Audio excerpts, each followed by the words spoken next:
Those that's true enough, this ain't new to us, man, for real.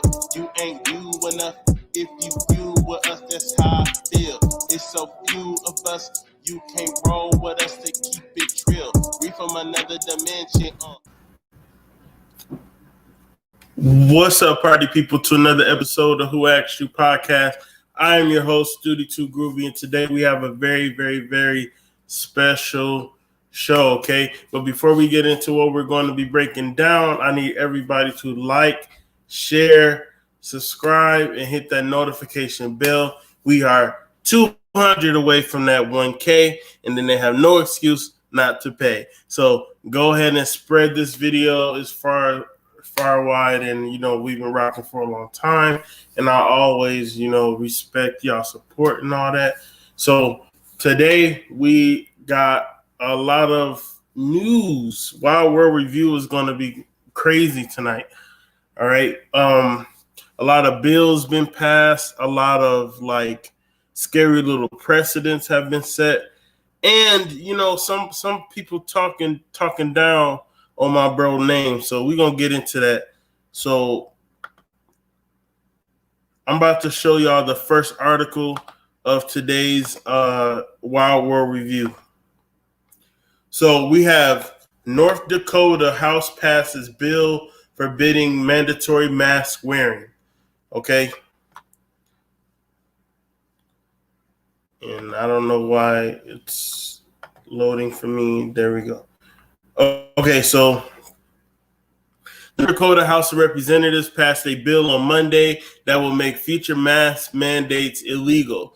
The Grand Forks Herald reported that the bill passed 50-44. It next heads to the state Senate. The bill comes 3 months after North Dakota Governor Doug Burgum, Republican, imposed a statewide mask mandate. Though the governor himself had previously expressed skepticism over such a move. The bill sponsor, State Representative Hooverson, Republican, called mask mandates diabolical silliness, characterizing them as a conspiracy run by unelected wealthy bureaucrats who are robbing our freedoms and perpetuating lies, the Herald reported. The number of COVID-19 cases declined after Burgum's mask mandate. The Herald also notes that health experts have attributed the drop to a combination of factors, including restrictions on businesses and increased social distance. Whatever. Supporters of the state bill said they believe that mask wearing does nothing to slow the spread of CV-19, and that is a fact. So, to North Dakota, there should be no reason why we should be forced to wear masks for any reason. Even if it was a public health issue, we have the rights over our own bodies. People can't dictate how we treat our bodies. Even the same person who goes to McDonald's every single day and buys the hamburger as they inch towards a heart attack, that's still their free will. That's on them. They should not be forced not to eat fast food because that is their will. They're willfully doing that. So I don't even think it's right that we have to wear masks in public buildings. It's ridiculous. That's not even how air works. So I'm happy that North Dakota is actually fighting back legally and judiciously. That is fire. Now we're about to really get into some post-apocalyptic scenario right here in real time. It says Israel's green badge plan to open services to vaccinated stirs concern, okay? Israel, the global leader in CV vaccinations per capita, has launched a green badge plan to reopen services to those fully inoculated, stirring controversy about unequal access for those who opt out of the jabs. The country of about 9 million people Tuesday delivered a shot of the Pfizer-BioNTech vaccine to its 4 million citizens. More than 2.6 million of them have already received the second jab recommended for maximum protection. Due partly to the rapid vaccination push, Prime Minister Benjamin Netanyahu's, government has announced a timetable to lift lockdown restrictions and reopen long-shuttered services such as swimming pools and restaurants. Now, this is the important thing right here. But the privilege of accessing such joys of life won't immediately be given to everyone, only to those who hold a so-called green badge as proof they have received both jabs administered at least 21 days apart. Now, let me stop right here before I continue, right? I always say mark of the beast. No, I'm not a religious person. No, I'm not Christian. I'm not Muslim. I am not Judaic at all. But the proof is in the pudding. You will not be able to buy, share, whatever without the mark. And now they calling it a green badge. I mean, we've been learning this and we've been having this hammered in our heads since we were kids before we even knew what religion actually was. So, but let me continue. The badge, which will also be given to those who have recovered from the virus, will from Sunday also allow its holders to enter gyms, cultural events, houses of worship, and hotels. We are moving ahead with the responsible reopening on the principle if you're vaccinated, you're in, Defense Minister Benny Gantz said on Monday. Let me stop right there because that is creating a class system of vaccinated and unvaccinated. And so that's literally going to cut the population in half, even more of the haves and have-nots. Pay attention to that. Some facilities like malls and museums will open Sunday to all citizens with or without a green badge under a so-called purple code with crowd size limits and other restrictions that have applied through much of the pandemic. Delicate balance. While many countries, both rich and poor, continue to struggle with vaccine supply, Israel has maintained a full stock of Pfizer product thanks largely to an agreement to share data on its impact with the company. So I'm not even gonna hold on, let me see. Yeah, I'm not even gonna read the rest because the rest is irrelevant. So they're pretty much making it. Shout out to Natty. Thank you for joining. I don't know if you have subscribed yet, but please like, share, and subscribe to this video and hit that notification bell. And welcome to Who Asked You podcast. So, long story short, this situation has ushered in them having more control and more dividing and more, they're literally telling you, okay, you can have a purple zone, but we're still going to limit how many people come in. There is still such thing as inalienable rights. There is still such thing as free will.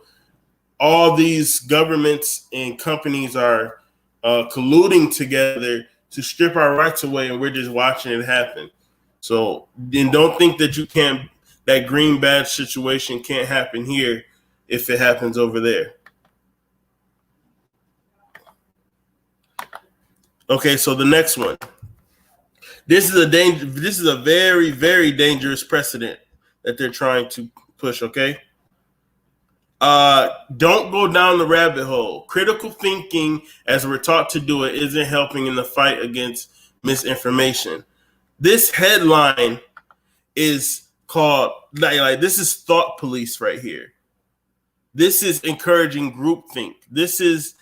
He's basically saying just right here, and I'm going to continue reading, but just right here, he's saying that it's dangerous to critically think about what's going on and just listen to what the TV tells you.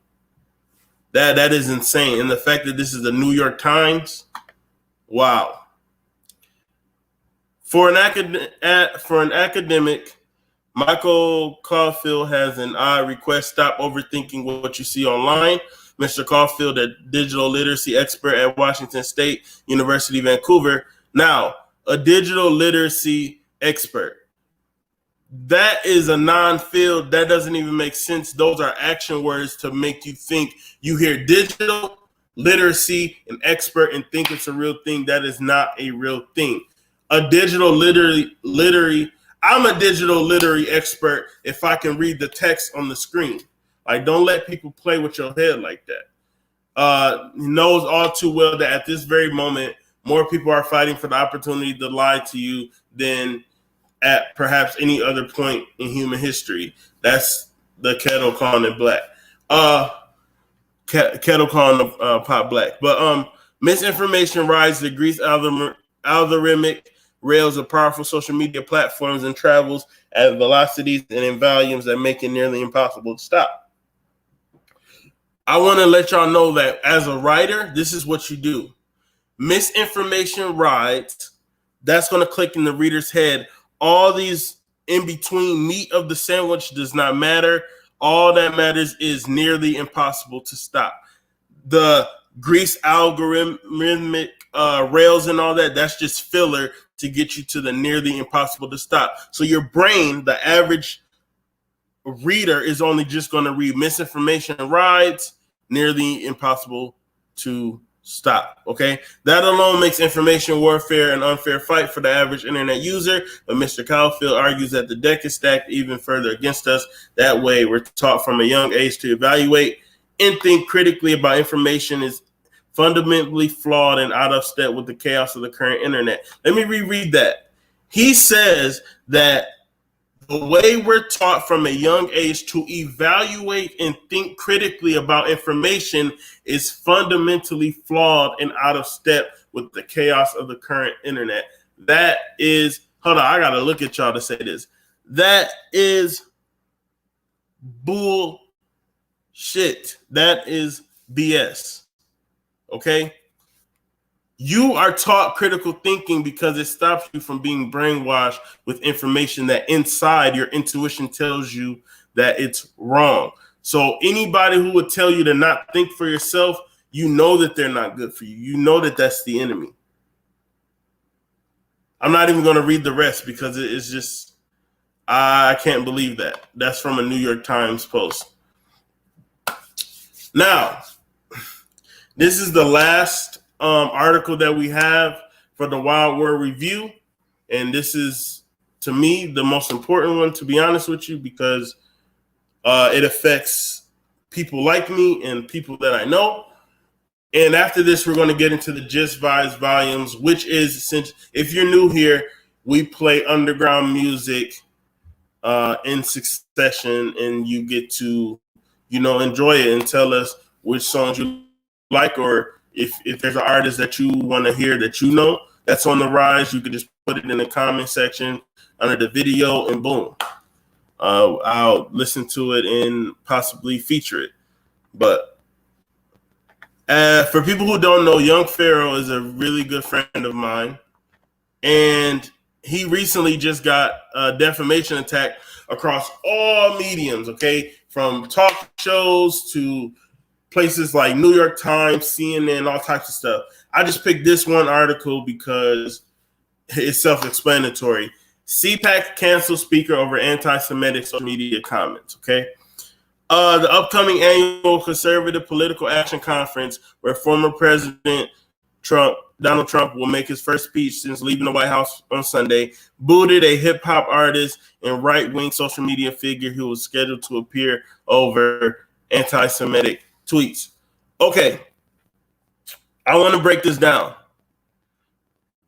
Young Pharaoh, to call Young Pharaoh a hip-hop artist is a slap in the face from all the work that he does. If you do not know who this person is, please go on YouTube after this live and look up Young Pharaoh, and you will have a plethora of information that is vital to the minds of all Black people, okay? And he's not a right-wing social media figure at all. People from both sides have hated and debated and talked and argued with the man. So that is BS rhetoric. We have just learned that someone we invited to CPAC has expressed reprehensible views that have no home with our conference or our organization. The individual will not be participating at our conference. Young Pharaoh has done a live.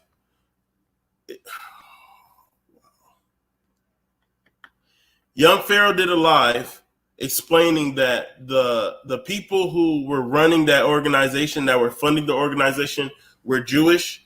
And as you know, whenever somebody has criticism about that sort of lifestyle or that religious thought, then they call it anti-Semitic, and then you're booted out the door. So that's pretty much what it did. CPAC did not hold on to their nuts and say, no, we're going to let this young man speak.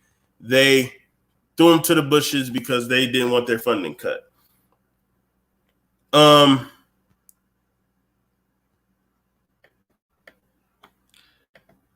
they said that his response was anti-Semitic, which it wasn't. All he did was challenge anybody to debate him.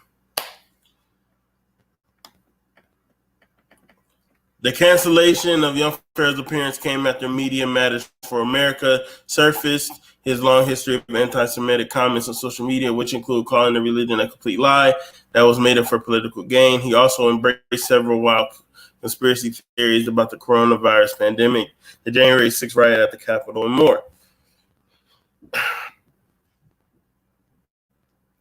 I'm going to skip this.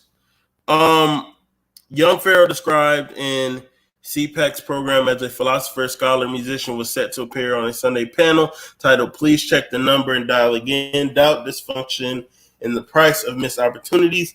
Was not clear as how CPAC organizers miss Young Pharaoh's blah blah blah. So this is pretty much a silencing of a black orator. And I want to say this, okay? Young Pharaoh explicitly said that he doesn't really care because he was invited. He didn't ask to participate, right? But I have a problem with a lot of so-called woke black people because a lot of y'all took this as a chance to talk down and be like, oh, I knew he was a scammer and whoop-de-wop, and throw all the conspiracies about him out. And I feel like this is exactly what y'all did to Malcolm X and all our other leaders and scholars. Like, y'all act like, oh, black people need a leader. We can't get ourselves out. But when y'all have a leader, and he's not even a self-proclaimed leader, like everybody has agreed that, okay, this is the format we need to go. Instead of having his back, y'all talking down with the enemy. Y'all talking down even harder than the people who's against him, who wants to silence him because he's been getting bigger and bigger and bigger. I mean, he got his Twitter cut down. He's already in a lawsuit with YouTube. Like, he really battling a lot of stuff on all fronts. And the first thing y'all do is turn his back on him. Like, y'all swear, I'm not calling Young Pharaoh or anybody Jesus Christ, but y'all claim that y'all want Jesus Christ back. But if Jesus Christ came here today, y'all niggas would cancel Jesus Christ. Y'all niggas would turn y'all back on him.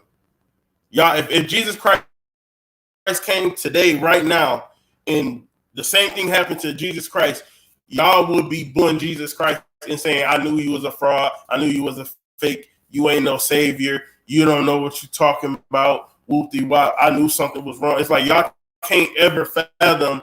For some reason, y'all can't fathom like a black genuine man just trying to teach. Like, bro ain't never propped himself up to even really be a leader. All he said was, I want to lift our people out of our state, and y'all follow my blueprint, and it's gonna work. And if y'all want to help me, if y'all got ideas, y'all can join me. Iron Nation. That's what Iron Nation is all about.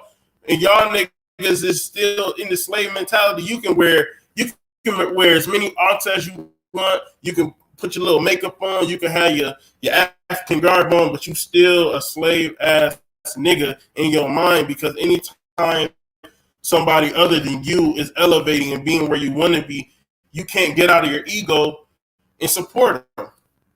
You don't kick your mans while they down, because you don't know if they're gonna rise back. And then all these black people that I see like cheering on the downfall of Young Pharaoh right now, y'all gonna be swinging on his nuts soon as he back where y'all feel like, oh, we can cheer for him again. Y'all gonna be right there. So y'all niggas is pitiful.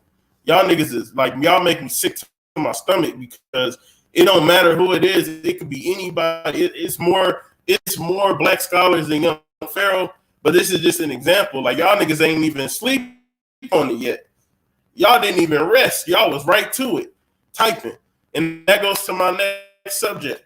This is my call in. I'm about to put the call in number right here. And I hope that the person I'm about to call out is watching this, because we are friends on social media platforms.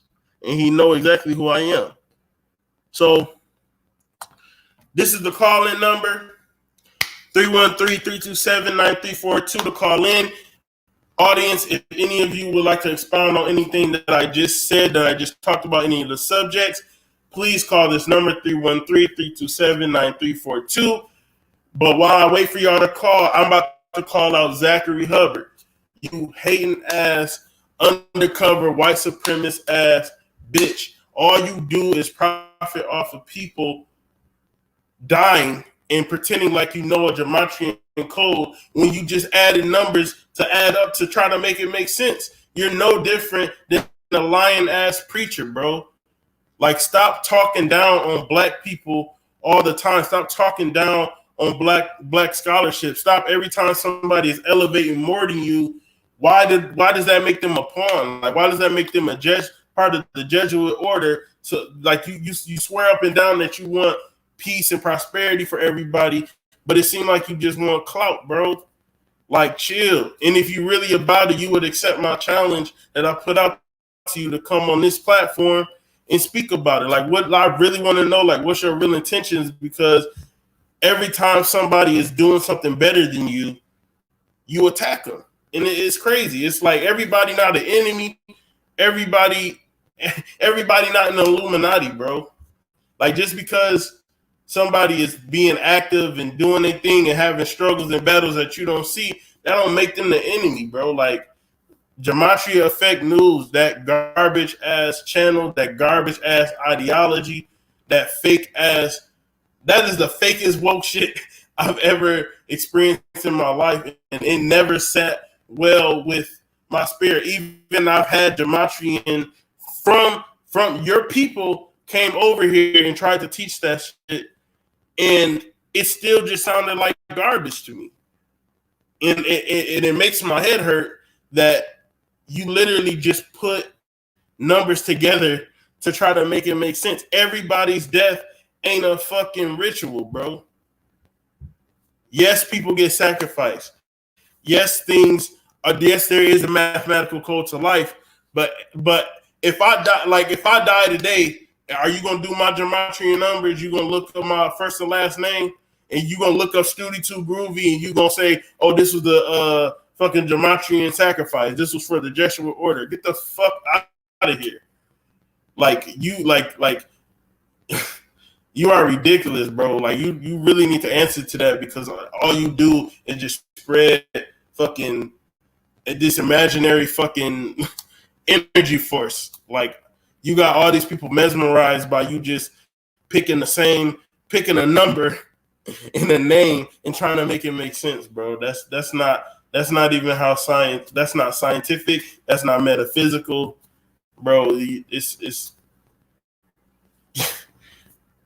I need answers, bro. Like, that shit is crazy. So if anybody would like to call in, or Zach, if you really about it, my number is 313-327-9342. Call in. Does anybody want to expound even on what I just said about if Jesus Christ was here today, he'd be canceled? If anybody would like to speak on that, call 313-327-9342. That's 313-327-9342. And I'm going to let it roll for a minute. After that minute is up, if nobody is prepared to talk, we are going to get into the Just Vibes Volumes 2. So that shit is ridiculous.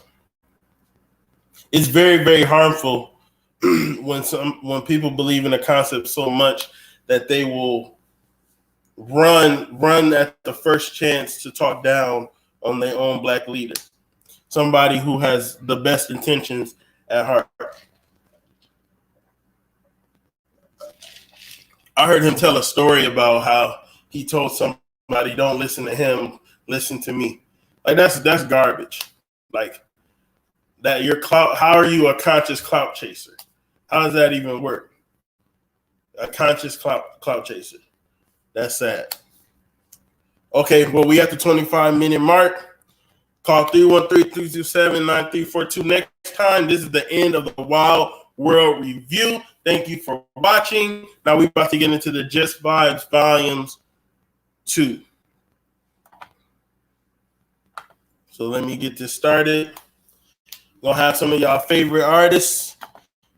And if y'all haven't heard these people before, it's gonna be your new favorite artist.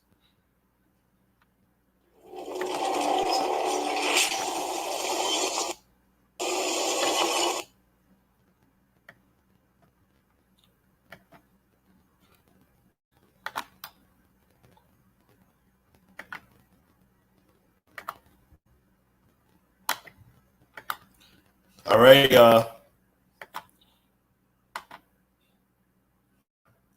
enjoy.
Are you calling in for the show?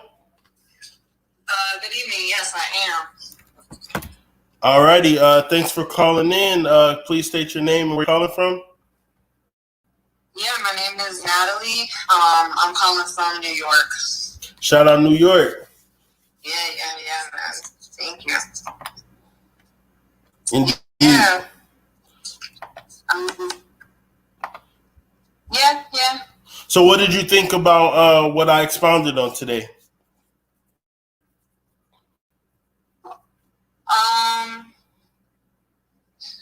Yeah.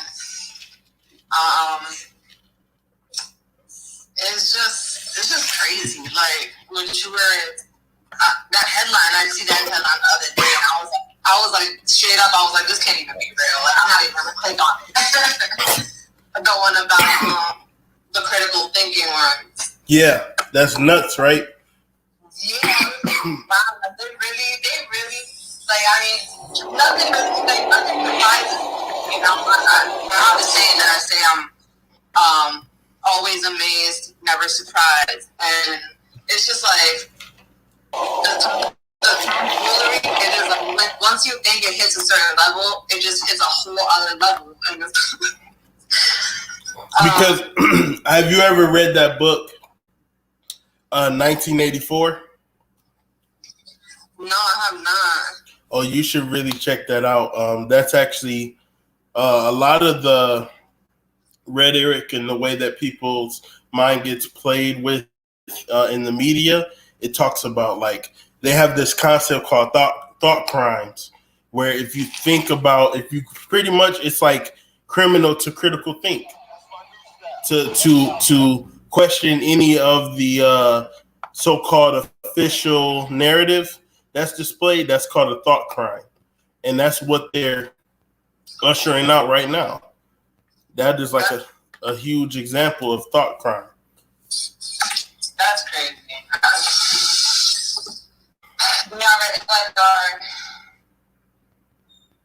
Like our bodies and our minds already in a way are always being criminalized as, like, you know, I don't want to say as people of color, but you know. No, it's people of color. You're right. Like, you know, we obviously get the brunt of everything, but it's really like, it's really crazy. It's really, really crazy how I really want to read that book because I'm sure, like, does it show like how the thought crimes are punishable or? Yes, you're pretty much ostracized from society. You get your basic rights stripped away, and you pretty much end up kind of like what is, you know, with the green badge thing is because okay, people are naturally going to be like in a society where there's a separation of class of have and have not. The haves are always going to look down on the have-nots, right? So let's say, oh, I don't want to take the vaccine for my own personal reasons. I don't believe in that. I don't want it. Well, somebody with a green badge gonna feel like they the shit because they get to go to the gym, and because I don't believe in vaccines, I don't get to go. So now I look like a peasant in their eyes, and then that's gonna start a culture of abuse towards people who don't have a green badge, and then they don't have to do anything anymore. Because now people are perpetuating it. You feel me? Yeah. It's like you said, it's like it already happens. Like, it's one of those things where personally, as somebody who like doesn't like, I don't see myself continuing to like partake in this like you know, I guess capitalism. There's so many words for capitalism, supremacy.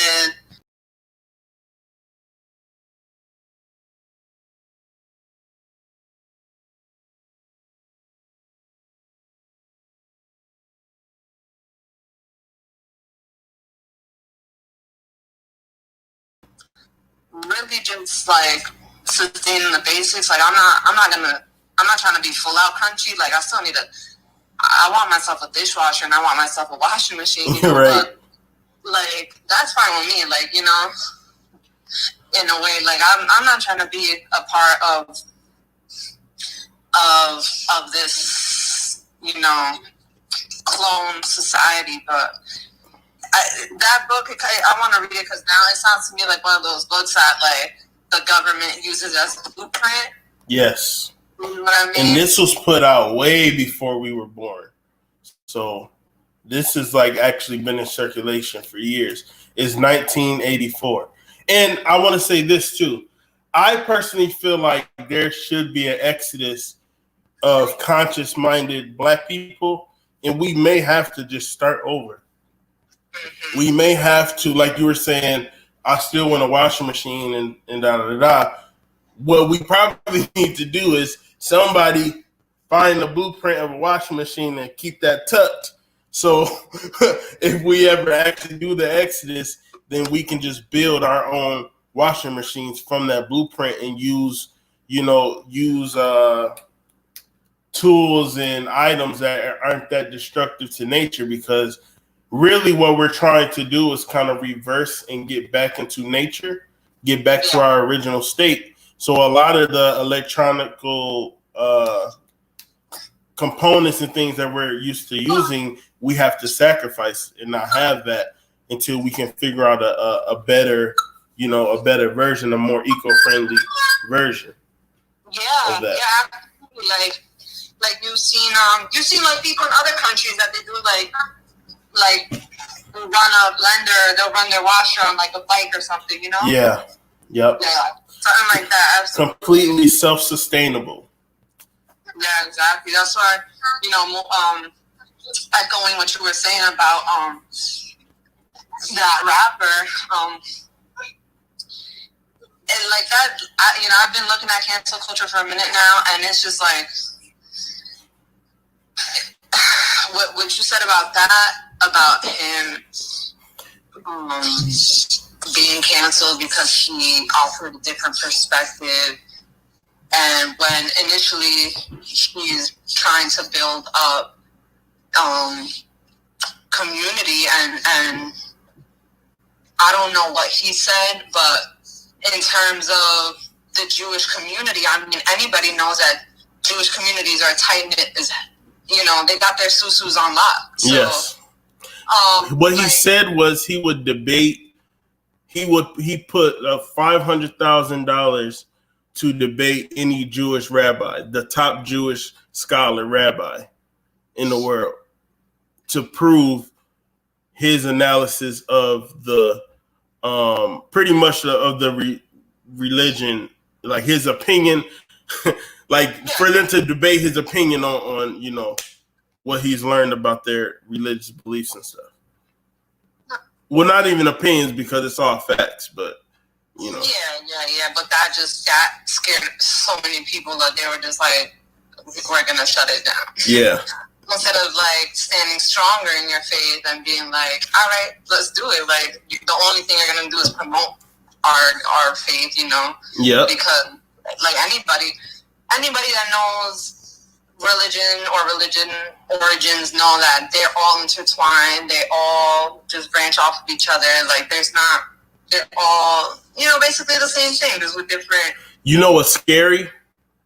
Because Christianity branches off of Judaism and Islam branches off of Christianity. So Islam branches off of Judaism and Christianity branches off of Christianity. I mean, yeah. So I mean Judaism. So I mean, yeah. You get what I mean. So if he crumbles Judaism, then everything else falls. Because Judaism is the base of everybody's religious beliefs, because that religion is based off of the Egyptian teachings. Right. That's what they're so scared of. Yeah. So they don't want their structure knocked down. Right. They don't want people to realize that came from us. I always say this. If the whole world has to talk down on this one man, you should listen to that one man. Because there is no reason why his name should have been slandered all across all media. I mean, I seen this. I was watching Catalea World. Shout out to Catalea. She played this clip of like talk show hosts talking about it and making jokes out of it. And it's like they're pulling the machine out on this man. So you should really listen to what this man got to say, because they're scared. That shows fear. Right. That shows fear. It's like just, you know, just us having this conversation is like so refreshing, because like, you know, it's nice to know that there's still people that read between the lines, and more importantly, like, you know, us teaching the youth to do that, because they're just completely getting sucked into it. And did you see how J.K. Rowling got canceled? No, what happened? She got canceled because, and this is also like, I guess relevant, because I think Oklahoma, I'm not sure which state, or Mississippi, they just passed a law this week that trans people can't compete in like male or female specific teams. Good. J.K. Rowling got canceled because she said that she doesn't feel safe.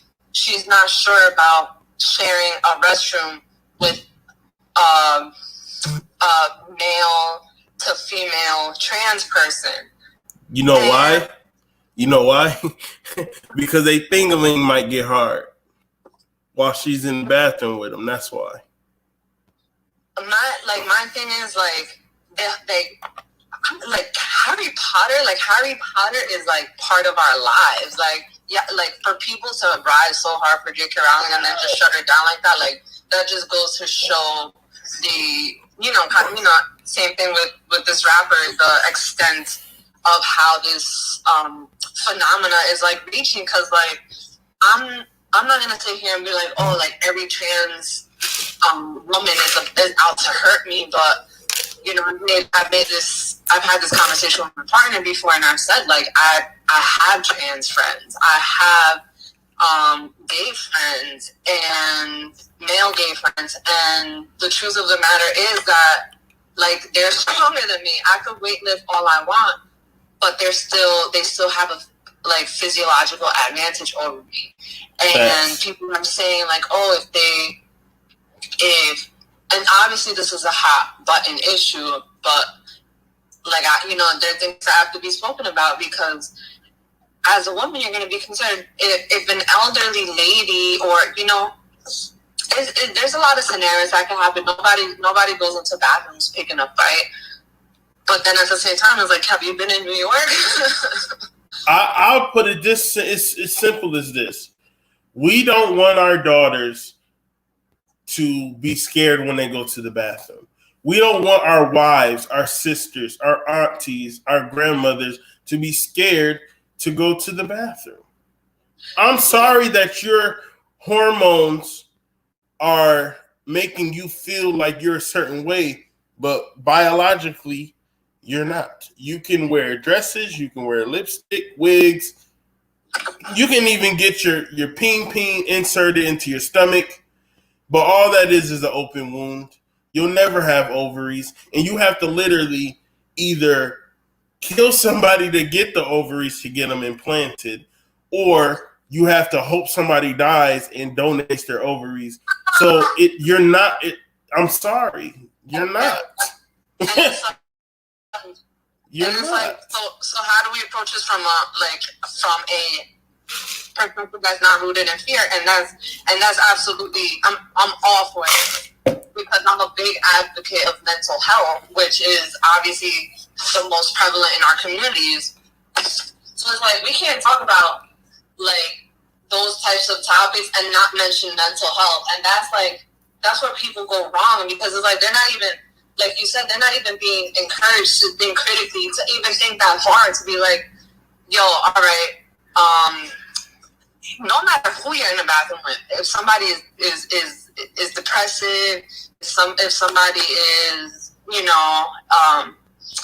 psychotic, if somebody's going through an episode of some sort, you're going to be in some type of danger. Maybe, and it's body dysmorphia.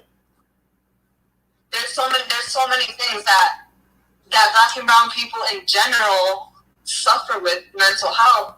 And on top of that, being a trans person, which are the like black trans people, specifically the most marginalized people, probably like in the world, I guess, as a people. So it's like, let's talk about that. Like, let's not talk about fear, but let's talk about that. But what people don't ever want to talk about also is the statistics on the depression and suicidal rates of transgenders either. And I'll do a whole lecture on that. Yes. Soon, because people don't talk about that, how they regret mutilating their bodies. And actually, I want to thank you for bringing that up, because there's actually something that I'm going to see if I can find really quick on Twitter, because I think it's the House Speaker, the transgender House Speaker, or whatever, was talking about having a procedure that will stop the puberty of kids, so they don't. Hold on, I can't even explain the shit right. I know exactly what you're saying, because I read something like that. I think in England or London, there's like another, I guess they're calling it a phenomenon as well. And they're saying like exactly what you just said. Teenagers grew up and now they want to get their surgeries reversed, and like a lot of them you can't. So I mean, I'm sure they could do something, but it's not going to be obviously the same. Once you split your ping, you're about done. Like, you can't really come back from that. And then think of the psychological damage of what they did while they thought that they were a girl and that they got to live with. Yeah. And I know my sis Sandra is gonna touch upon it. But within the birthing communities, they're trying to be inclusive now, and I think that's amazing that they have the awareness about it as well. But but a lot of women are, I guess, protesting the idea of inclusive language because it doesn't center the woman anymore. And that's something that I definitely want to explore in the conversation as well. Because, okay. You know, we can definitely talk about that right now, because in the pursuit of equality, women and men are losing their identity. Birthing children is the most sacred act in the world. You know, there is nothing more beautiful. There's nothing more divine. There's nothing more purposeful than the role that women has as the vessel, as the portal into this realm, right?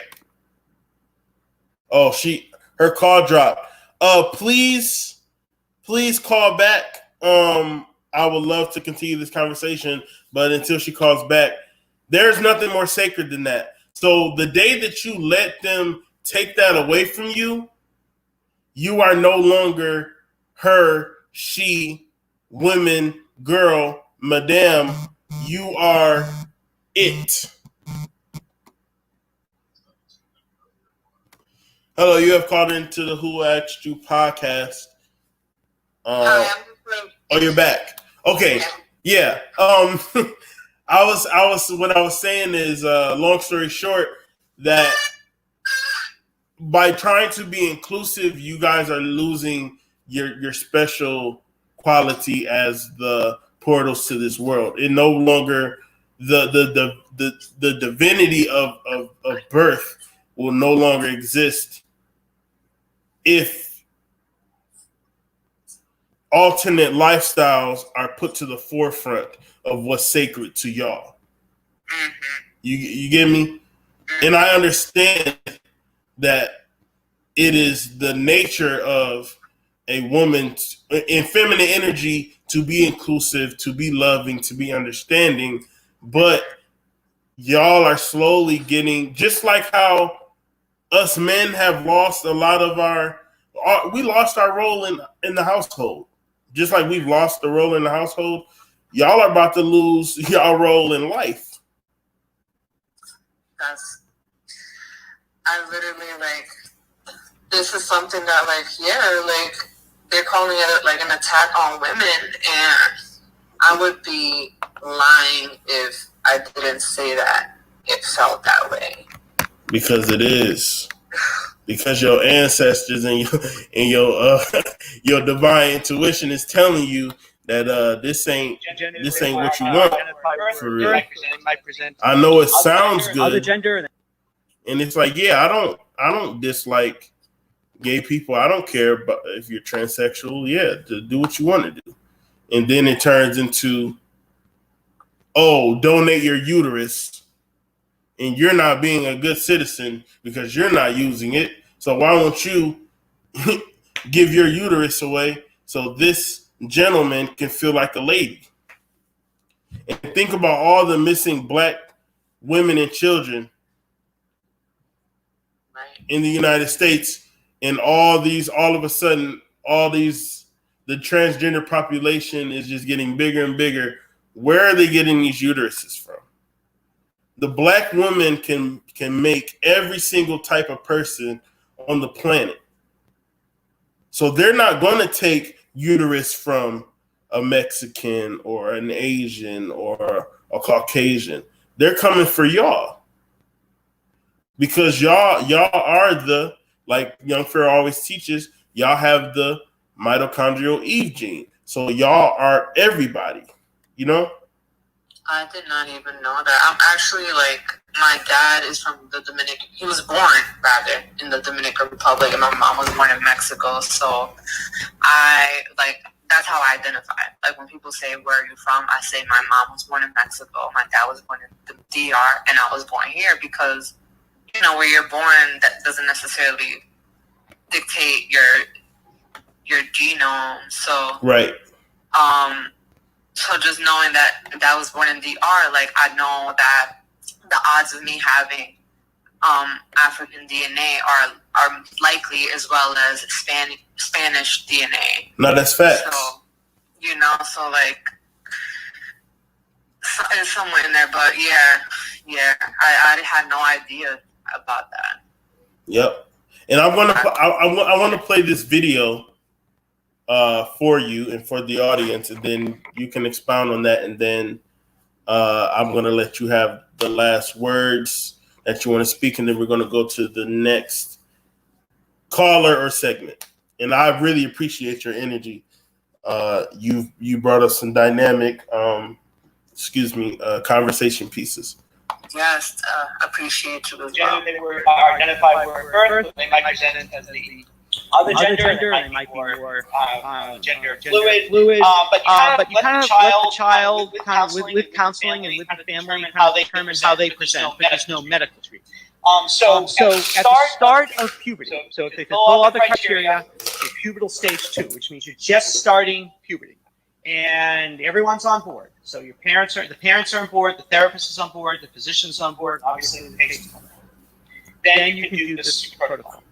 So the protocol developed in the Netherlands has 2 phases. The first phase, at the young adolescent age, is to give what are called a pubertal blocker.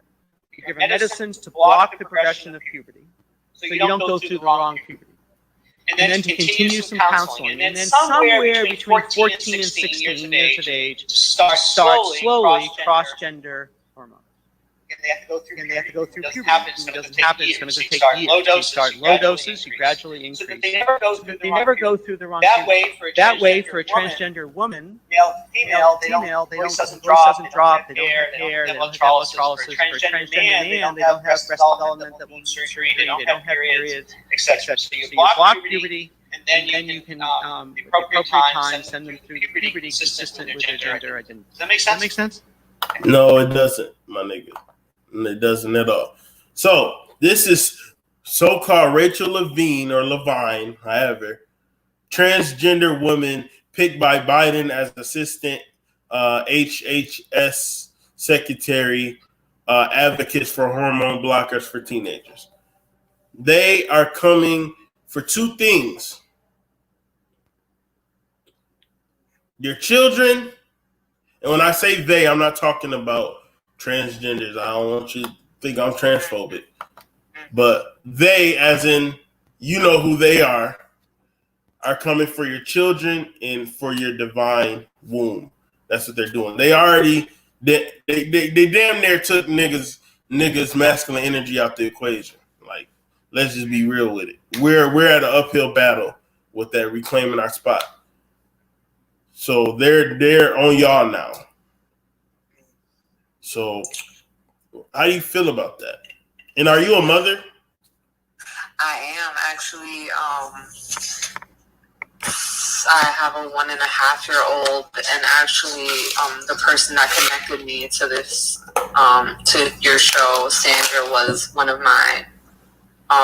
She was basically one of my birth workers during the process. So, yeah, I mean, this is like you said, to reiterate, like, this in no way, shape, or form is an attack on trans people. I think that, as with most things in our societies, like, we need to try our best to look at indigenous peoples, to look at elders, like righteous elders, because not necessarily being an elder means, you know, you have walked a certain path, but I think we really need to tap into, like, just like ourselves as a people and what it means to, like, really just, like, be present with ourselves and, like, love ourselves, because, like, being like intersex or feeling like I should be a man or I should be a woman, like, or being gay or being bisexual, it's nothing new. Like, there is rarely anything ever new under the sun. Right. And I think that when we look, you know, if we look to, you know, communities that are still connected to the land and to you know, Mama Gaia and Mama, you know, like, you know, like I think they can better guide us how to navigate these things, because that, like, first of all, just on the most basic level, like, your brain doesn't stop developing until what, you're like 25? Yep.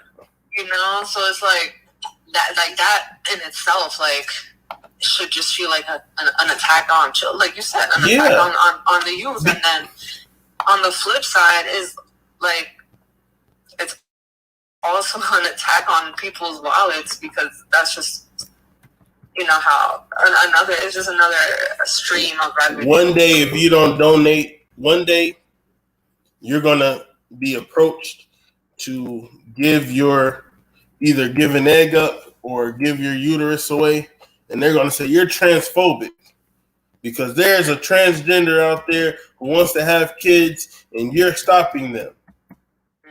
And then, like, you know, and then, like I said, like, on another level, like the wallet stuff, like, are these things going to, are we paying taxes for these things? You know, like, it's a lot. Because, you know, in the prison, that's what we're paying for. We pay for their reconstructive surgeries. That's where some of our tax money go to. I'm all for people reaching their truest self. I think that the laws that were passed in terms of trans people not being able to compete with non-trans people, I think that was a step in the right direction. I know that they have been receiving a lot of backlash, but the thing is, like we were saying earlier, like we have to approach these things with love, with solutions, with groundedness, because doing it with fear is only going to drive us apart. I have a last question to you. Yeah. Okay. And if you don't want to answer, you don't have to. But does God make mistakes? Does the universal energy make mistakes? Is it that they were born in the wrong bodies, or is it that they have a chemical imbalance that makes them feel more feminine or masculine than their gender normally allows? Yeah. Is it more of a psychological uncertainty than it is, you know? Yeah, I think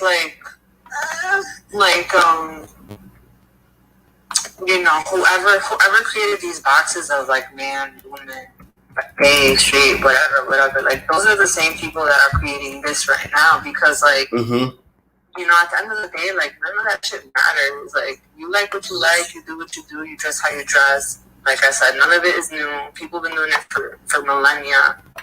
And that's just what it is. So, the only difference is that people who chose that back then, it was a personal choice. It wasn't because they're putting certain chemicals in food and water to make you, like soy is in most chocolates and most vegetarian foods. And soy actually releases a estrogen-like chemical into the body. And so look at, next time you go to the grocery store, look at all the products that has soy lecithin in it or may contain soy, all that kind of stuff. That is literally estrogen that we're eating. So that is a factor in why men are more feminized and more sensitive and more susceptible to emotions, and, you know, display a lot of feminine traits. It's in the food and the water. Yeah. So, and then yeah, absolutely, like in Teflon, stuff like Teflon, stuff like cans. All that BPA stuff and yeah, I totally don't think God makes mistakes. I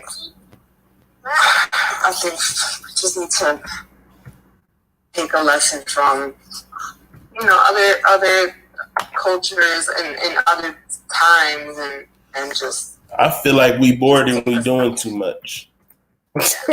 we're not dying at 23 anymore, so we just got too much time on our hands. That's what I think. Yeah, I'm definitely like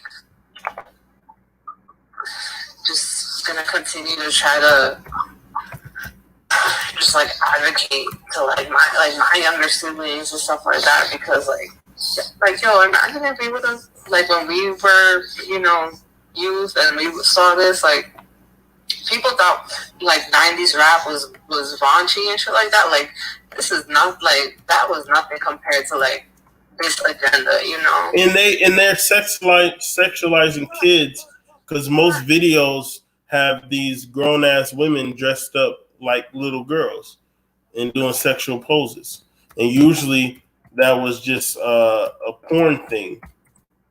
Now it's just on music videos. Yeah. Hold on. Ali said, I feel that there's a reason there are a distinct difference between male and female and the different roles we play. That's a fact. And we really do need to respect that. Respect the divine order.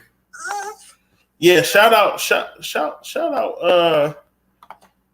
Natty for real. Like thank you for calling in. I hope that this isn't the last time we get to speak to you. I'm gonna end this call so we can get our amazing guest in, but I really, really, really appreciate your energy and thank you. I saw that you subscribed to the channel, so welcome. Welcome. Thank you so much, and keep doing what you do. I'm definitely gonna stay tuned in.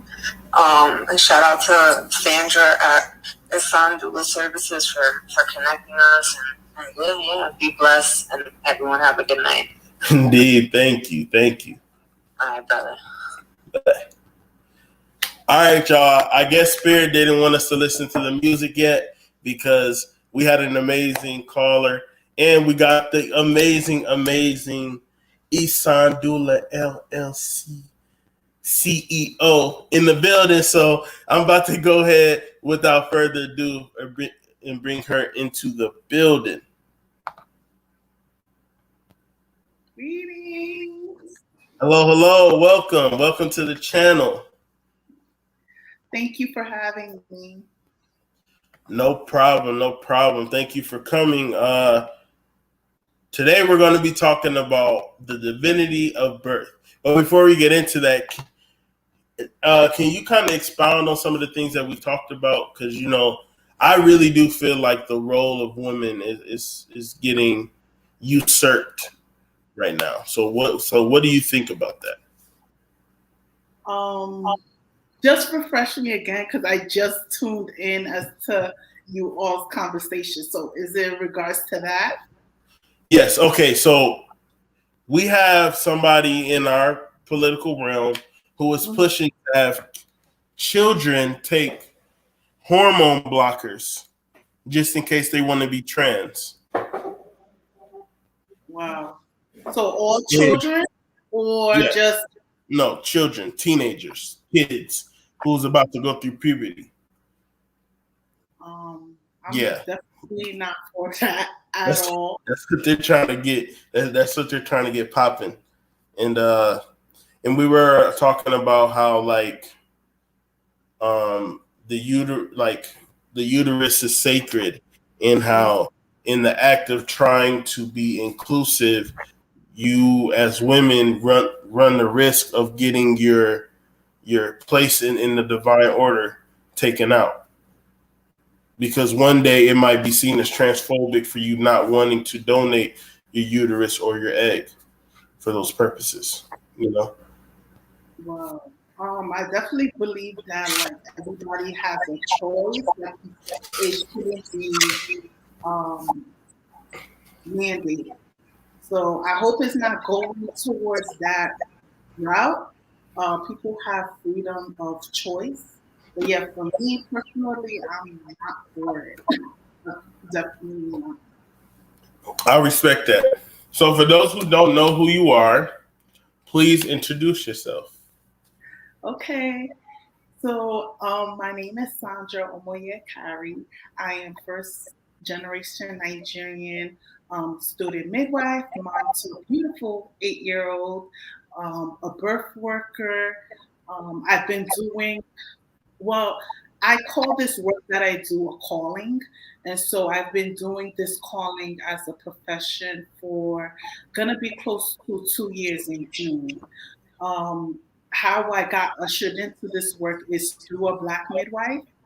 She was offering a course when it comes to postpartum birth work, and I was able to take her course, and from there, that just opened the floodgates to me getting more certification and, the end goal, which is to be a midwife. And so I applied last year, August, to midwifery school, and I started my first semester this January. So that sums up who I am and the titles and the capes that I wear as well. Okay, so were you doing did you get into like your doulaship, I guess, before or after you had your child? Oh, after. Yeah. Okay. So being on the other side of the spectrum, how has that changed your perspective on the birthing process? Because you went from actually giving life, putting forth life, pushing out life, to actually assisting that process. So can you tell me kind of how your perspective on birthing changed? Well, for me personally, me doing this line of work, it made me deal with my trauma when it comes to birth. When it comes to my daughter, I had her 8 years ago. I didn't have a C-section. I ended up having her vaginally. But there was definitely things that it was like, come on, man, like you didn't have to go there. Like you didn't have to do that. And I didn't know at the time, but looking back 8 years later, and when I had my first client and I had to go within the hospital settings, I noticed that, hey, like there's some stuff that that is going on in here. And in order for you to serve clients the way you want to, you definitely have to get to the trauma of your daughter's birth. Things that happened when I said no, it was a yes for them. When I didn't want certain things to happen, like have a Foley catheter inside of me, I was told that, oh, it's necessary. And in hindsight, it wasn't necessary. It didn't have to go down like that. So it's like my voice wasn't validated.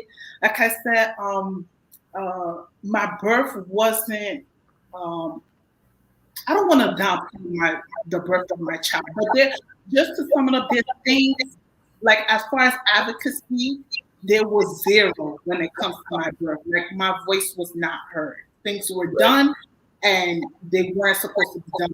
So when I see that as a birth worker, helping women usher in their child, it triggers me because it's like, that don't gotta happen. And so I try to avoid that now by having them do a birth plan and for them to also advocate for themselves when it comes to like their doctor's appointment and letting them know to their providers that no is a full sentence, right?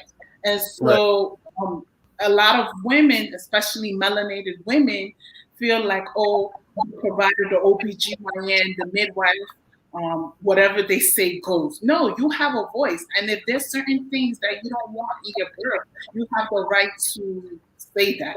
So I'm just that support for them.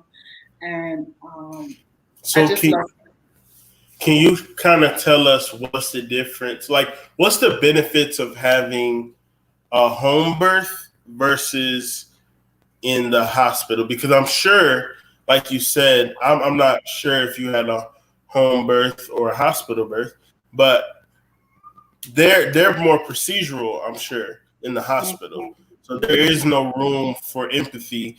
We're trying to get this baby out cut the cord, blah, blah, blah. So can you kind of give us some of the benefits that you've seen as a worker, as a doula, like what's better about home births versus hospital? Okay, well, I did have a hospital birth. I conceived my daughter at 20 years old, and I had her at 21. So I didn't know better. So it's kind of like you don't I forget the saying, but it's like I just didn't know like that was even an option back then. And so yes, I had a hospital birth, and shout out to Victoria's dad, he was my doula. Like looking back in hindsight, like he was my support. So to answer your question, the difference between a hospital birth and a home birth, and why would somebody choose like a home birth? Well, a home birth, you're doing it in your house. You're most comfortable in your house because there's familiar things. You have family members there. There's less stress. When you have your baby in your house, it's like the recovery is better as well. You're not hooked up to monitors. They're not monitoring your baby. That's what we did as melanated people. That's what we did. We birthed our babies at home. Having babies in the hospital is something new. Like, to be honest with you, like that's a new phenomenon. Like having a baby at home, having your grandmother there with you, your auntie there with you to support you. That's the more natural state. And I don't know how we just geared so far left. Well, I know how, but it's just like, no, we have to get back to just having our babies at home, because I don't know if you know, but women are dying in hospitals. Like, not to scare anybody and like, get anybody scared or anything, but this is the reality. Like, we're dying in hospitals. So, it's very important that we know the pros and cons of having a hospital birth and having the home birth. And myself as a birth worker, I love to give my clients information so that they can make an informed decision. Not to gear them towards home birth, because I would want all my clients to have home births, but giving them the options. Not everybody qualifies as a home birth candidate. Some people have pre-existing conditions that they have to be monitored in a hospital, but 80% of women, of birthing people, qualify for a home birth in America. So that tells you a lot. They just don't know about home birth because it's not the norm. Hospital birth now is. So we just gotta tap into doing it the old-fashioned way. Yeah, most definitely. Natural is always better. The old-fashioned way is always better. So Can you kind of walk us through like a tiny bit of the procedure that you do as a doula, and like what's your role in the birthing process? Okay, so I aid and support. So I give my clients support when it comes to them birthing their babies. Whether that is hip squeeze during contractions, whether that is giving them water, saying mantras and affirmations for them to be able to usher in life. Because I know there's a point where you're just like, during birth, I can't. And it's like, I love that part. I get excited because it's like she's almost there. Like, she's saying that she's giving up, but she's almost there. And so I always get so emotional during birth too, because it's like, it's just so ceremonial. Birth is ceremonial. And so I'm just there in whatever way they want. And a lot of people ask too, well, why do you need a doula? The partner is there. I am not replacing the partner. To me, more hands on deck is the better. I'm just there to aid in whatever way the birthing person wants. or the partner wants as well. I also provide postpartum support as well. And I also offer other services postpartum as well, like placenta encapsulation and lactation support.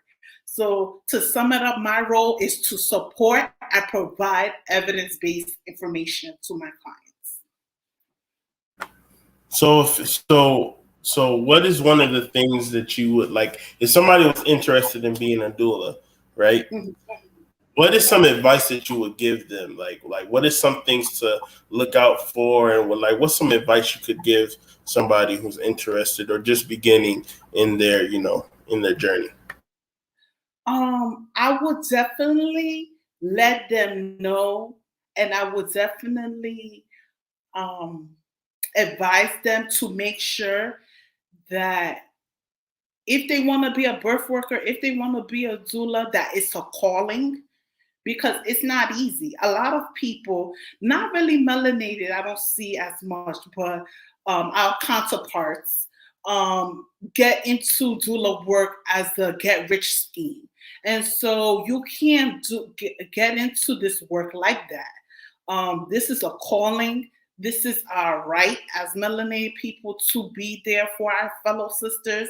And so if you want to accept that call, I advise that you go to you get trained by somebody who also aligns to the views that you have when it comes to birth work. Like for me personally, my mentor, I know that she sees birth work as sacred, and I see birth work as sacred. So, that's the reason why, God, the creator, aligned us together. And I truly believe that. So one, tap into a training that will benefit you as a birth worker, will help you learn and grow, and surround yourself with like-minded people as well as a birth worker. So earlier you said that you kind of get emotional during the birthing process, Yes. Are there some types of tricks and things that you do to prepare yourself, like psychologically and emotionally, before you get in there? No, I just let it go. Like I just let it happen. I do, before I go into a birth, I pray, before going. I make sure I ground energy for myself. I sage myself. I sage my belongings, whatever is going to be in the environment. I pray over it. I have a whole ritual when it comes to, going into the birthing person's environment, because they're allowing me to come into their space. And so I don't take that for granted. So I make sure that my energy, whatever stuff that's going on with me, it doesn't go to the birthing person. Like that energy doesn't reflect. So I make sure I ground myself first before going in and supporting. No, I respect that. I respect that. I feel like it should be more of a community effort. So I like the fact that earlier you said that we should get back to the natural order of having, a lot of divine feminine energy protect, not only protecting, but soothing the mother that's giving birth, instead of sterile gloves, bright ass lights, and people yelling at you to calm down. Right. No, So, I agree. Shout out Sherry. If you're new to the channel, welcome. Please like, share, and subscribe if you haven't yet. And yeah, welcome. So I have a question for you. You're a mother. Not only are you a mother, but you're a doula. And you said that you were going through midwifery school, right? Yes. Midwifery. How do you say it? I don't want to butcher that. No, it's okay. Midwifery. Okay. Is that the natural evolution of being a doula, or is this something that you've kind of grew to want to do due to your experiences as a doula? Like, what is driving you towards that certification? And what is the difference between a midwife and a doula? So when it comes to midwifery school for myself, well, a little bit of background. Usually a lot of birth workers, a lot of doulas in particular, do end up becoming midwives. So that is not of the uncommon or not the norm. It is the norm for birth workers to eventually, or doulas to eventually, get some type of education or degree in midwifery. So for me, yeah, birth work did, me being a doula did trigger me to make that decision, that leap of faith to become a student midwife. And I love it because of the fact that as a midwife, I'll be able to serve more clients. How do I say it? Like, I'll be able to be a provider. So the difference between a doula and a midwife: a doula does not have a degree or any type of education. They're just there for support. Like, as far as a doula, some doulas can become certified as well, but some are not. So doulas are just basically there for the birthing person as support. Now, as a midwife, I will be a provider. I'll be a healthcare provider. And so I'll be able to catch babies. As women birth, I'll be able to be there to usher in their child.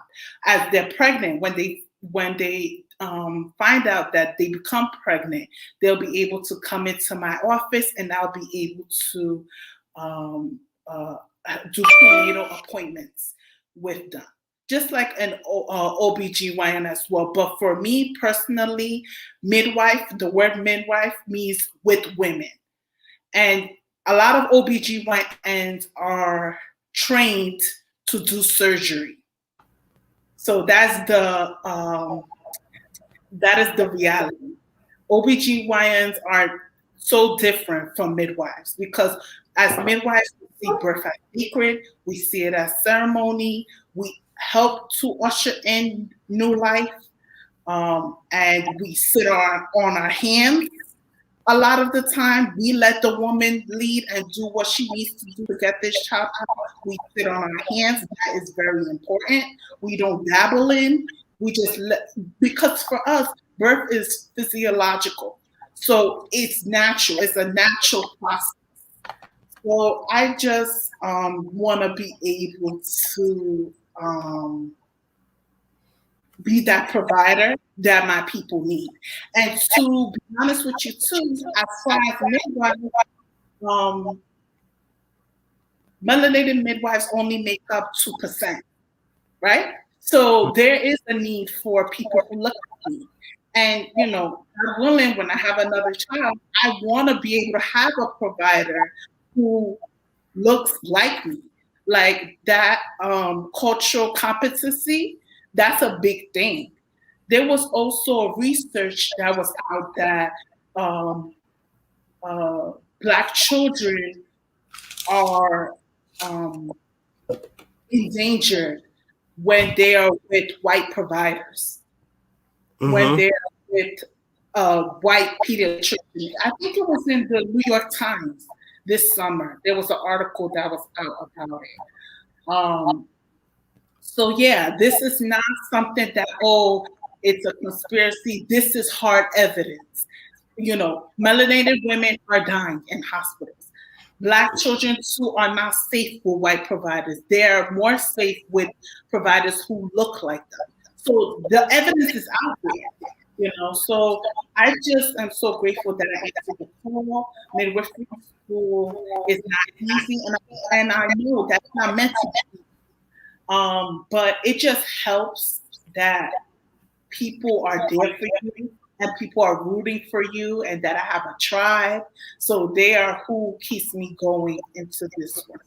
But eventually that's my goal, to have a degree in midwifery and be a healthcare provider for my people. Okay, and I found out through some research that you actually have a GoFundMe going Can you kind of expound on that while I show the people where they can support you if they would like? Okay. So yeah, I decided to do a GoFundMe. We'll start the campaign in December of next year, just because of the fact that midwifery school is expensive. And so people have been asking how they could pour into me. And so with these funds, I'm able to buy my books for the whole 4 years that I'm at school. I'm able to also buy equipment that I need as a midwife when I go and do home births. So I also didn't explain the midwifery school that I'm in. At the end, when I'm done, I will be a home birth midwife. I will not be the midwife that will usher in new life in a hospital. And so I was very intentional about that. Even my mentor is a traditional midwife, and she, helped usher in new life within, people's homes. So I've worked in the healthcare field for 10 plus years before, and I already knew that my place was not there, and I definitely didn't want to be a midwife there. So at the end, I'll be a home birth midwife. This GoFundMe will help me to buy my books, to buy my supplies, for traveling expense as well as other fees that my school requires of me. And I've raised over $1,000 within the 3 months that I've started the campaign. So I'm just so grateful to everybody. If anybody is watching and who has donated, or even if you shared the campaign, I truly appreciate you. So yeah, I just hope that it continues to grow and people pour into me, because my efforts will not be in vain. Thank you.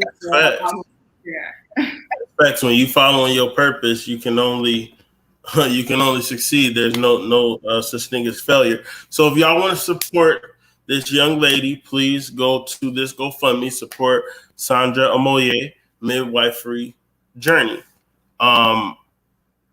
We don't have a lot of positive minded individuals in this world, and if somebody is trying to not only elevate themselves but using ancient traditional means to do it, I mean, you got to support that. There's no reason not to. I think that it's amazing the road that you're on, and I know you're going to be successful. So I'm not going to say it. I hope you the best, because I know that you're going to be successful. So where if they wanted to schedule like a future appointment with you to just talk to you about, possibly hiring you, where can they reach you at? So I have my Instagram and I have my email.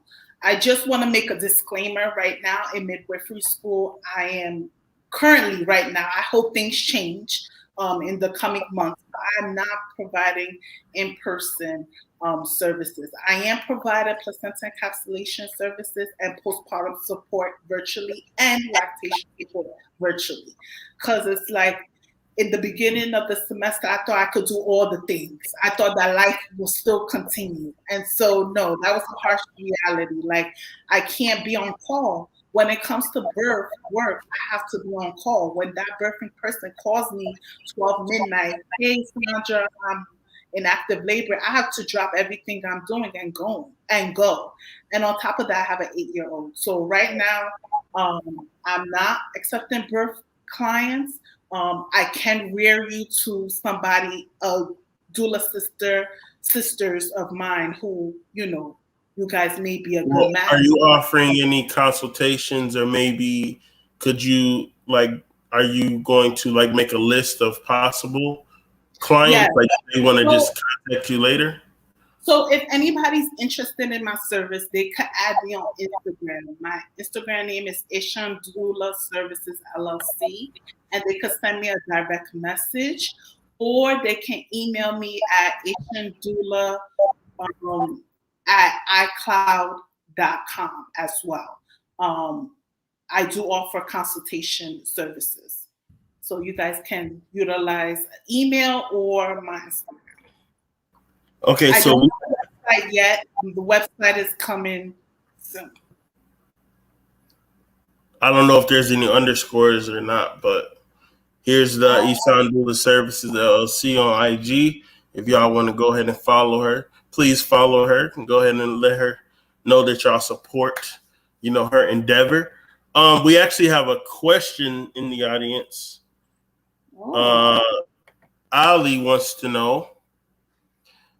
She says, "Peace, Queen. Have you experienced or gave aid to any mothers who has had a breached or twin birth? And if so, what are the steps women should take in being in a situation like that?" She continues, "Because I now know many hospitals jump straight into having a C-section with mothers in that position." Yeah. So me as a birth worker, once I find out that my client has a breech baby, and I'm gonna talk on the twins separately, because I don't think she said breech and twins. I think she said breech or twin birth. But I digress. When it comes to breech birth, there's certain exercise that the woman can do to turn the baby. Sometimes it's successful and sometimes it's not, but I at least like to give my clients, and going back on me saying I like to give my clients the evidence. There's certain exercises that they can do to have baby turn. Some midwives use a rebozo, so it's like a long yard to help baby move. The midwives of Mexico use that, and they seem to have great results when it comes to that. So they use that. And then there's also exercises as well. A lot of yoga as well can be incorporated to have baby at least turn. And if that doesn't happen, and if they're scheduled to go in the hospital, unfortunately, a lot of providers schedule a C-section, but these women don't know that there's things that they can do the minute they find out, you know, that they're having a breech birth. So it all depends. There's a lot of factors that come into play. One, when does the woman find out that she's having a breech birth? If she finds out at 38 weeks or 39 weeks, it's kind of like too late to really do things. I mean, it can be successful, but it's like the earlier you know, the better. And as far as twin birth and like possibly having a home birth, I've definitely attended twin births at home. So it is possible. There's a lot of preparation that the woman has to do on her own, but it is possible. It's not anything that cannot be done. Okay, if anybody else has any more questions, please feel free to put them in the chat or call the number 313-327-9342. That's 313-327-9342. And right here, what I have on the screen is Sandra's Instagram page. So anybody who was curious to know where to contact her, look for that bright yellow emblem right there, because boom, it's right there.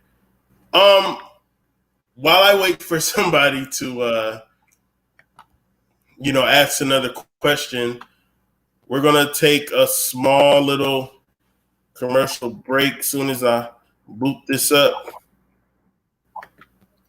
And then we're gonna end the interview and get into the Just Vibes volumes.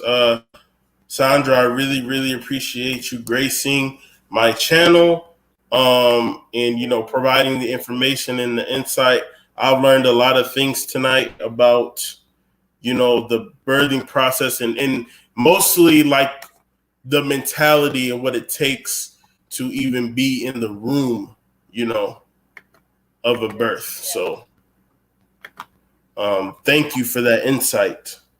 Is there anything that you would like to tell the audience or talk about? Because I know that you do encapsulation. And actually, somebody asked me, well, why would you want to encapsulate, the placenta? I got the podcast to drop all those gems because that would be a whole podcast. I'm telling you. I can't tell y'all everything. Do you have a YouTube channel that people can subscribe to?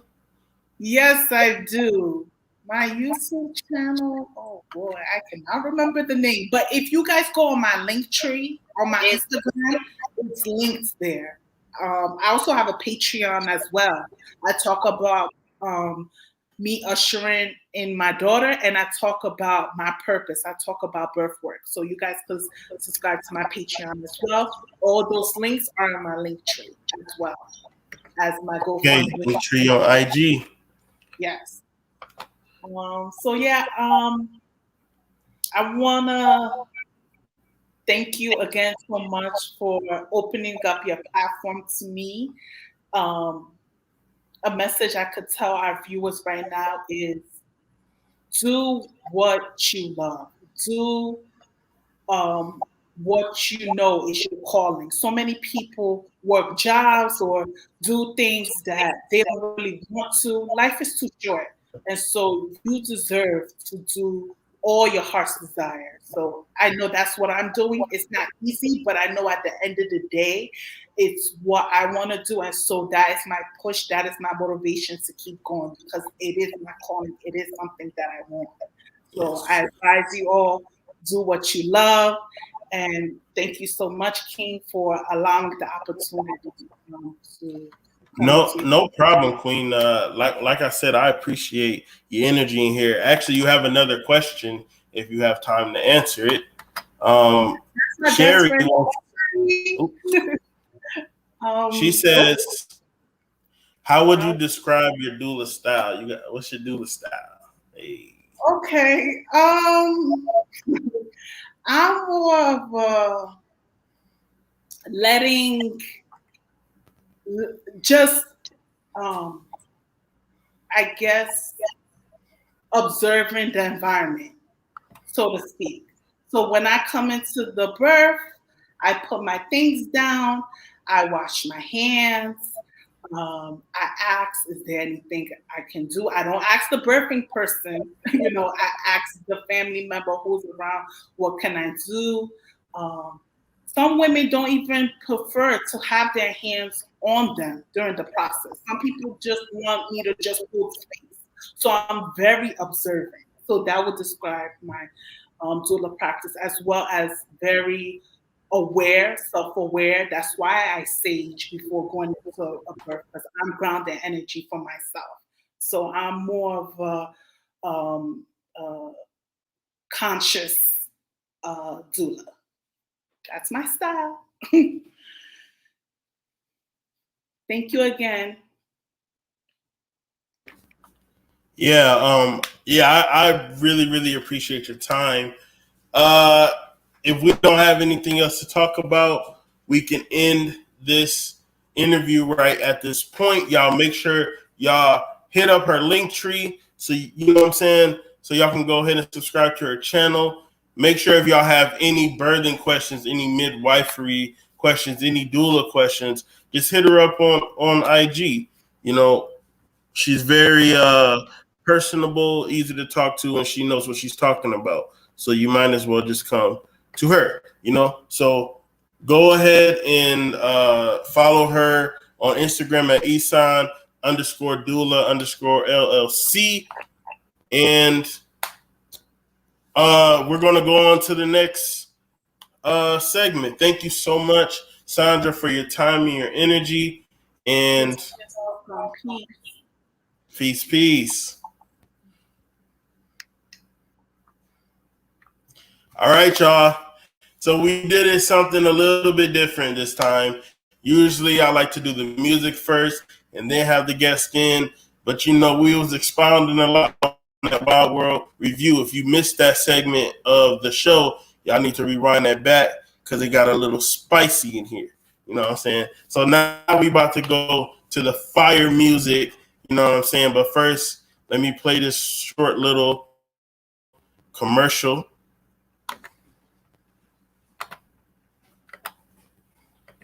Just a short little commercial, and then we can get into it. Boom, I thought I already had it booted up for y'all. My bad.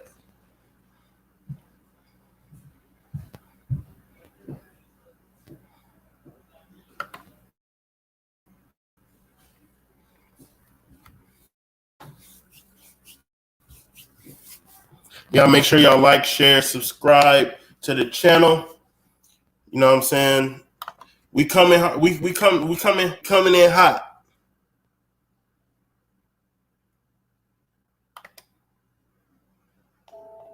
What's up, party people? What's up, party people? Wait, we're not doing that right now. Right now, it's all about aromatics, okay? Aromatherapy. If you need it, we got it. On the safe plug, gotta get it off. Every day and night, no days off. You can get the oils if you really want it.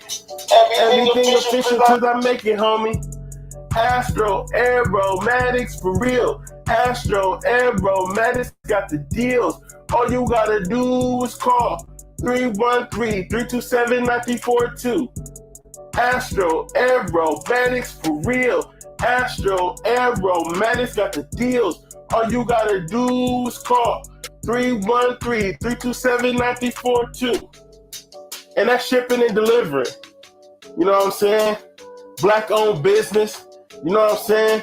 Go ahead and cash out with us. Astro Aromatics online marketplace.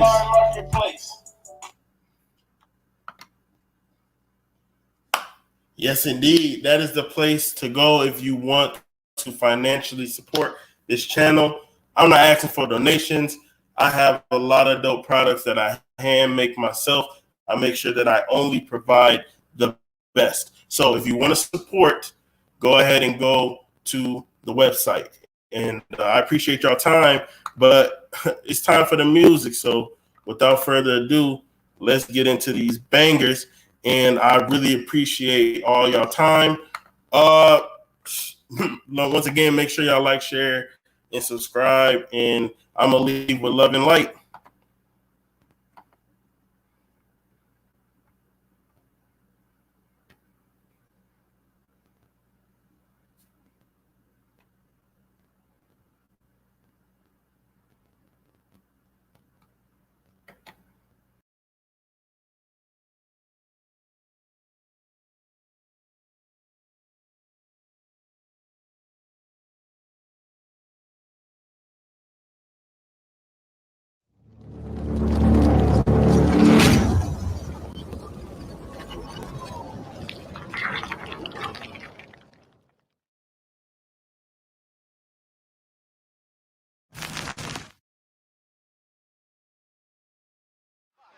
That's my new style.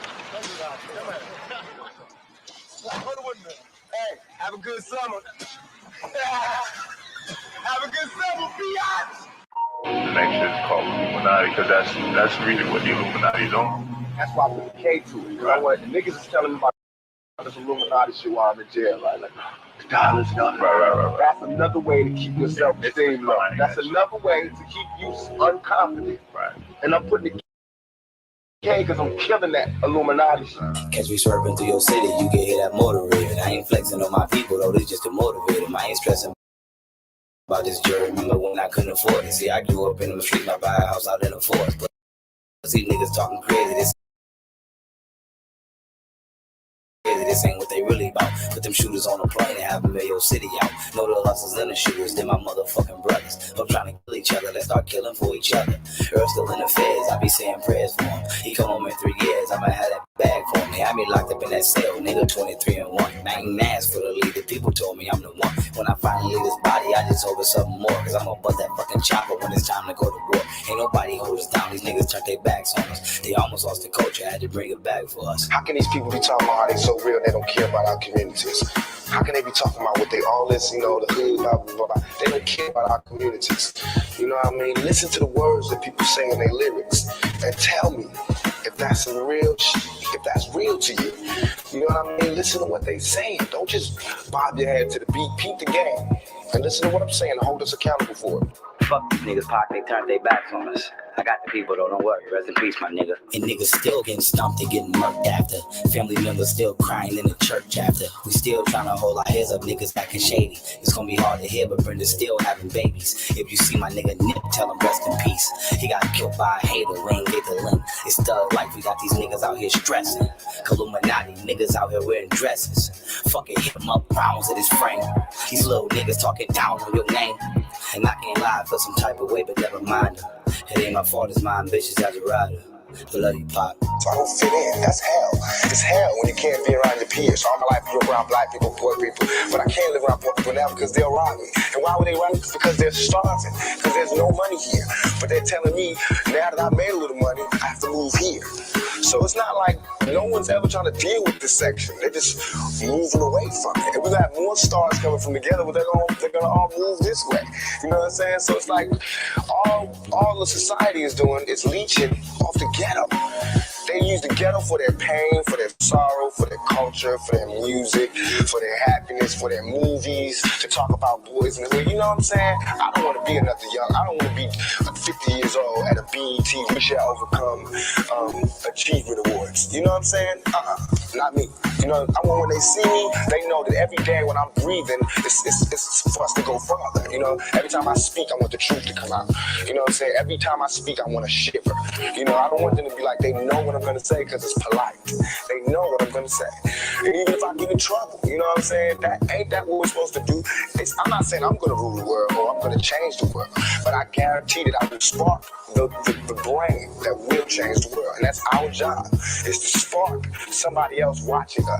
We might not be the ones, but let's not be selfish. And because we're not going to change the world, let's not talk about how we should change it. I don't know how to change it, but I know if I keep talking about how dirty it is out here, somebody going to clean it up.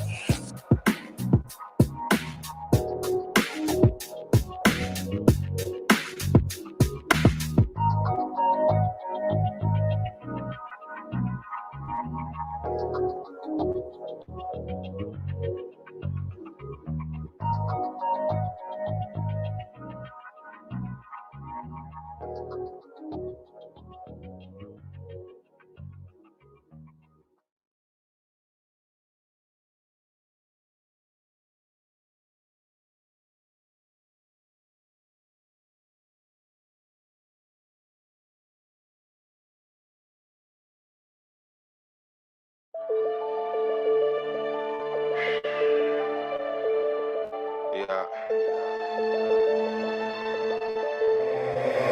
Hell no, I don't wanna take no pictures. Drink got me cotton mouth and all these perkins got me itching. Whole script how I make these niggas feel it.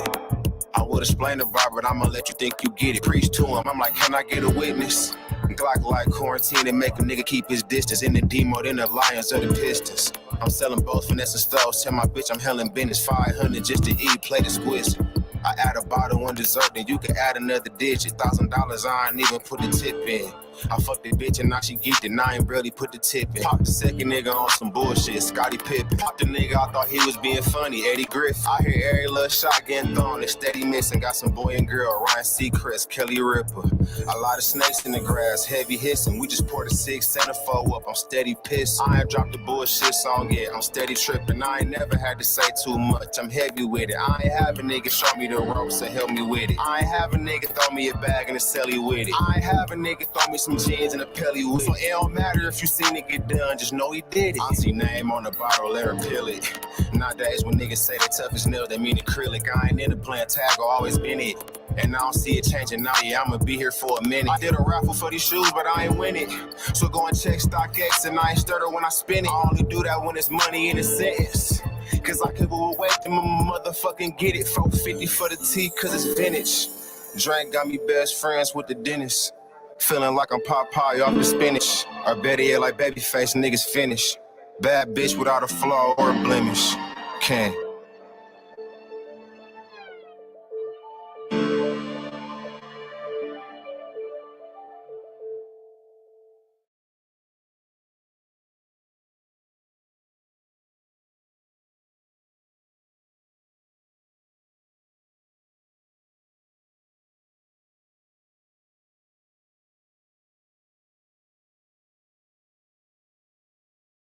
Ron Orleans, that's how you feel? Go, go, go, go, go, go, go, go, go, go, go, go, go. Look, told that nigga drop a pin, I pull up by my loan. I ain't worried about these niggas, cause you know I got it on me. It's whatever, I get you together. You step out of pocket, I ain't going, you know I be on it. Ain't no other option, bitch, I'm shooter. Fuck you niggas start, bitch, I'm still a boss. When it's time, you know I'ma pay myself to get you off. Gotta get it, money over bitches, travel with extensions. You the type to meet a bitch and tell her all your business. Use a marker, we don't do your kind, we be sucker free. Fuck you mean, fuck this internet, meet me in the street. Got some 5.56 that'll knock you off your feet, bitch. Ain't no throwing hands, you better box it out with these. All these bitches love a nigga, say I'm sexy with my dad by white hoes tripping. They be trying to give me hand jobs, up it expeditiously. If niggas give me bad vibes, I can't take no chances, cause you see what happened last time. Freaky little bitches trying to fuck me with my mask on. 5 to 10, it's all you get, my baby, it won't last long. In and out that pussy like a robbery. I got her G, calling back to back. I'm trying to slap her like the lottery. You knocked me out my groove, so now you owe me an apology. If not, I met your door and I ain't knocking, bitch, I'm popping. And they thought it was for show, but now it's hoes all in your property. Forgot it was a shooter, fuck your vest, it ain't no stopping these. Clean a nigga clock for trying to play me close. This ain't a joke, be still and don't you move until I tell you that it's safe to go. Shooter this and shooter that. You shoot at me, I'm shooting back. I don't trust a soul, it get too close, I'll shoot a cat. Molotov your mama house and catch you coming out the back. Knock the stitch, not your fitted cap, boy. Bitch, tell me go on, go on, go on, go. Bitch, tell me go on, go on, go on. Fuck you mean, nigga?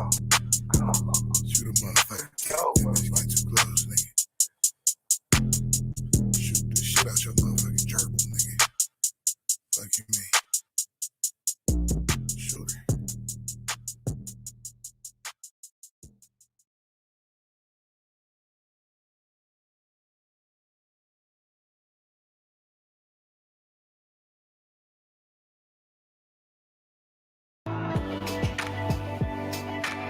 I love my Squarespace site's simple and beautiful design.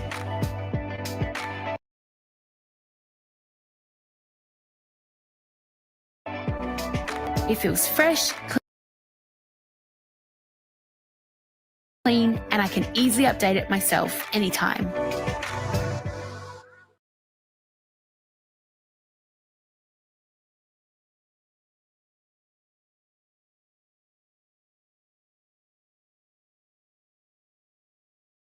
We had hundreds of people join the U.S. Concealed Carry Association yesterday.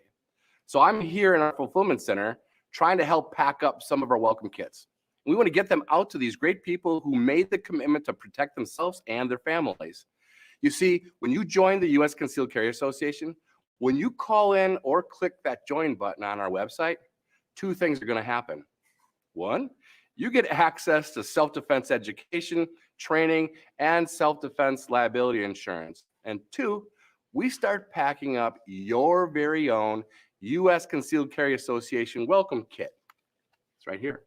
We ship these to you as soon as possible. You might ask, what the heck's inside one of these? Well, let me show you.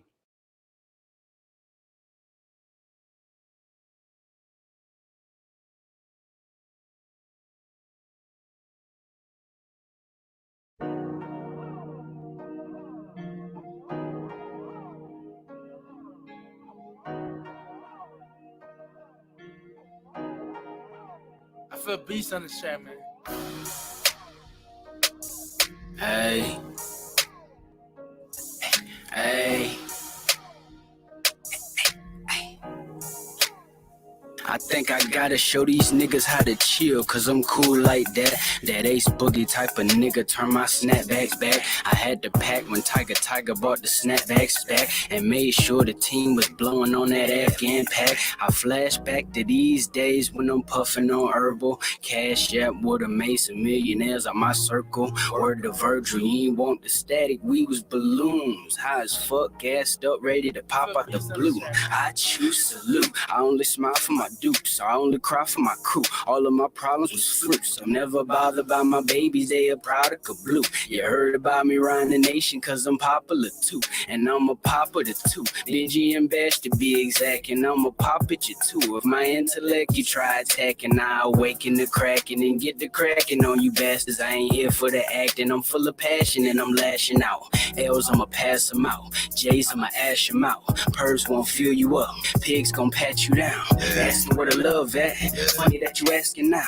Wonder where the drugs at. Suggest you listen now. Chill tight, man. Built the brand off a vibe. I never wanted much, but for my real niggas to get inspired. Made it through the fire. My story no different than yours. Rapping to tell my story. Most niggas, they just be bored. Wrote something with my bros. Stash it up in a Honda Accord. Blueprint off the floor. Now we fly to you and your hoe. Colder than polar bear toes. Coming down on you hoes.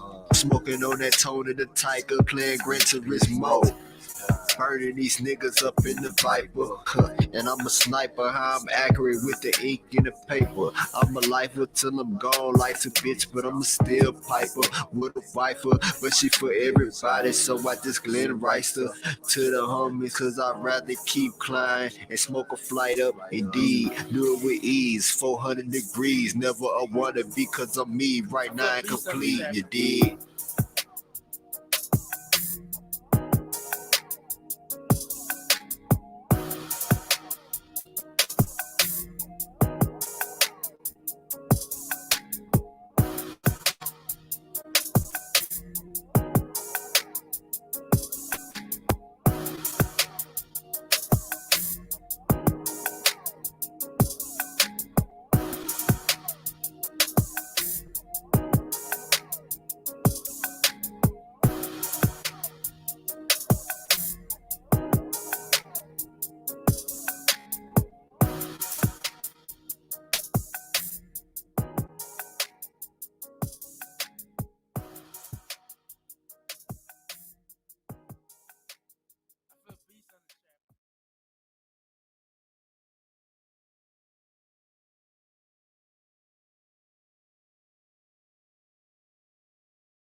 How to get the best tool for creating stunning videos? Go to motionary.com and get the best video templates to make that wow effect. Choose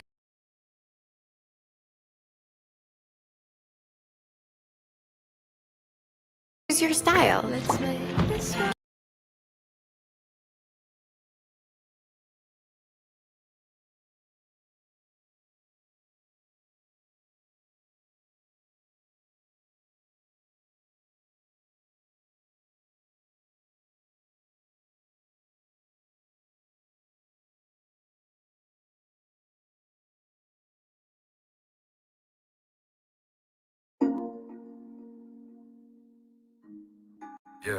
Yeah.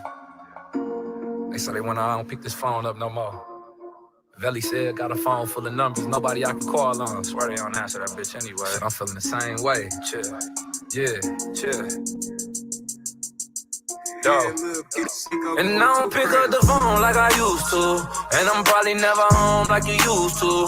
Reminiscing all the shit that we done been through. Can't believe you told the world I tried to use you. And I've been blowing heavy grub on my mental. So baby, I'm a thug, it's just simple. Had a four pulled up in the empty.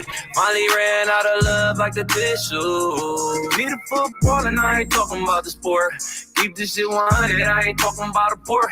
Hit him with the burner, I ain't talking about a cord. Or hit him with the candles, they ain't talking about the fourth. People screaming loyalty, but they don't really mean it. Point me to a loyal bitch, cause I ain't never seen it. That's why I ain't married to no bitch, that's my woman. Get the wallet out with this cannon, I'm a drummer. I've been quarantining, getting ready for the summer. I got right now, and I'm just waiting on my number. Rule number 1 is never hate on thy brother. Rule number 2 is stack cake for your mama. Rule number 3 is you ain't gotta say a word. Show them loyalty and then they kick me to the curb.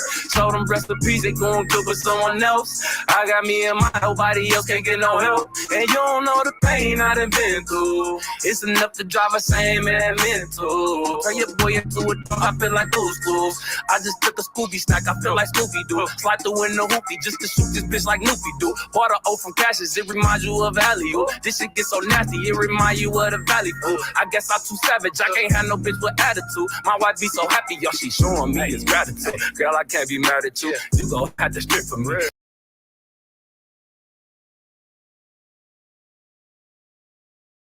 Go have to strip for me. I'm gonna throw this cash at you. Motherfuckers hate on me, so know they gon' be mad at you. You killin' with success, that's what this cash gon' do. Don't do no back and forth, only do straight ahead. Don't talk about my past, cause all that shit is dead. Don't come to me and tell me about no shit they said, cause then I gotta ask you what and the fuck pick up the phone like I used to, and I'm probably never home like you used to. Reminiscing all the shit that we done been through. Can't believe you told the world I tried to use you. And I've been blowing heavy grub on my mental. Told baby I'm a thug, it's just simple. Got a 4 pulled up in the Simply. Finally ran out of love like a tissue.